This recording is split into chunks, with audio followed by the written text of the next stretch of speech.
प्रभु, बहुत सामान्य नहीं है कि जो व्यक्ति अभी मुख्यमंत्री पद का शपथ ग्रहण करने जा रहा हो उसका परिवार ये बता रहा हो कि उन्हें टीवी पर देखकर पता चला।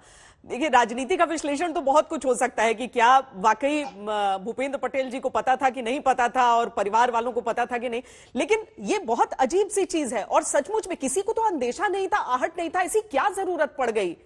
क्या सचमुच में इतना बड़ा कदम उठाने की आवश्यकता इस समय गुजरात में आ गई थी भारतीय जनता पार्टी के सामने? चुनाव से पहले मुख्यमंत्री का परिवर्तन एक प्रथा रही है, कांग्रेस में रही पहले शुरू से ही।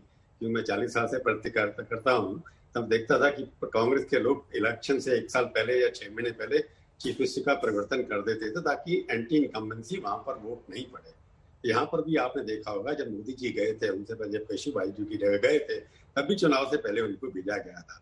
उस वक्त 3 चीफ मिनिस्टर के लिए कैंडिडेट बदले गए थे। आपको याद होगा कि उमा भारती मध्य प्रदेश भेजी गई थी तब, और अपनी वसुंधरा राजस्थान में भेजी गई थी। तो एक प्रथा आती है कि जब लगता है कि चुनाव आने वाले हैं और कहीं एंटी इनकम्बेंसी फैक्टर बन रहा है, तो हर पॉलिटिकल पार्टी का एक्सपेरिमेंट करती के चेंज करते रहे। तो गुजरात में तो ऐसी भाई 3500 चीफ मिनिस्टर होंगे जो भी होगी पिछले 60 साल के अंदर, जब से गुजरात प्रदेश बना है।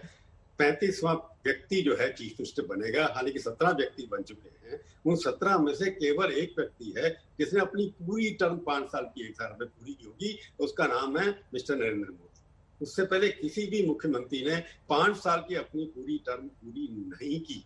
17 व्यक्ति जो बने हैं उसमें से मोदी जी ने ही अपनी 3 टर्म जो है 5 साल की पूरी नहीं की, बल्कि 2 की एकदम पूरी। तो मेरे को लगता है कि वहां पर ये प्रथा रही है, चुनाव से आने से पहले वहां पर डिफेक्शन होते रहे, ये होते रहे। तो मेरे को लगता है कि मोदी जो एक सरप्राइज का एलिमेंट रखते हैं, जब से वो राजनीति में आए हैं हर तरह की सरप्राइज देते रहते हैं।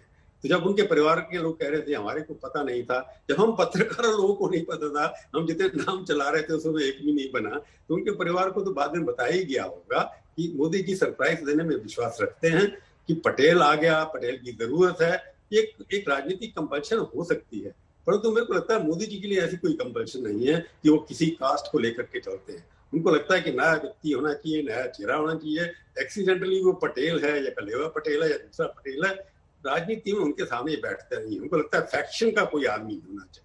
हालांकि जब आनंदी बहन उनकी जगह आई थी तो इसका लगता है कि वो उनकी काफी नजदीक थी, इसलिए उनको बनाया गया। उसके बाद अगर रूपानी साहब आए, वो पहली बार है कि जो पटेल से नहीं थे, जैन समाज से संबंध रखते थे, कि वो गुजरात के अपने शाह साहब के नजदीक है।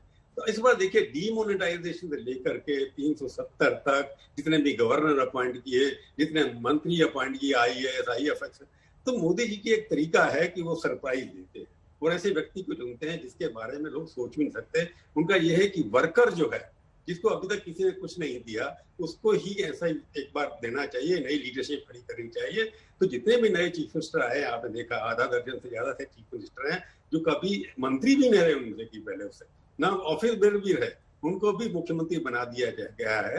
जैसे आप देख सकते हैं, यूपी में भी हुआ, त्रिपुरा में भी हुआ, आपने देखा वहां पर महाराष्ट्र में हुआ, और पड़ोसी देश प्रदेश हरियाणा में भी हुआ।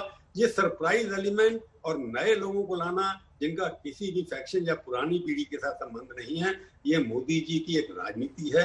उसी के अनुसार यहाँ पर इनका भूपेंद्र जी का चुनाव किया गया है। उसमें सरप्राइज नहीं है, चुनाव आ रहा है, 5 साल से ऊपर हो गए अपने रूपानी जी को, 2 टर्म में हुए उनके, 1 टर्म में नहीं हुआ। चुनाव से पहले एक और एक्सपेरिमेंट किया जा रहा है। पटेल आ गए, ये जरूरी है, पर मेरे को लगता है कि ये उनकी एक सरप्राइज एलिमेंट है जी। क्योंकि एक दूसरे पटेल की बात चल रही थी, नितिन पटेल, और भूपेंद्र पटेल आज सुबह पहुंचे, डिप्टी सीएम नितिन पटेल के घर गए, उनको मनाया, दोनों गर्मजोशी से मिले, बाहर निकले तो दोनों ने विक्ट्री साइन भी दिखाया। हालांकि कुछ देर बाद नितिन पटेल का दर्द सामने आया, उनकी आंखों से आंसू छलक गए।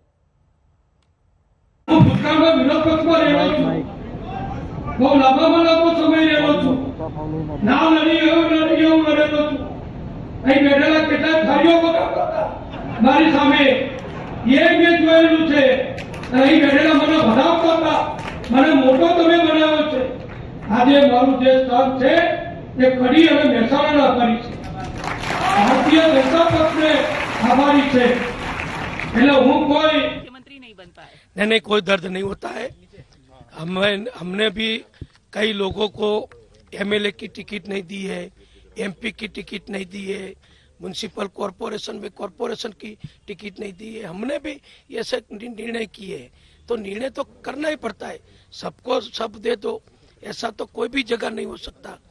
और पार्टी को जो ठीक लगा आने वाले समय के लिए, अभी के समय के लिए, इस प्रकार का हमारे नेतृत्व ने निर्णय किया है।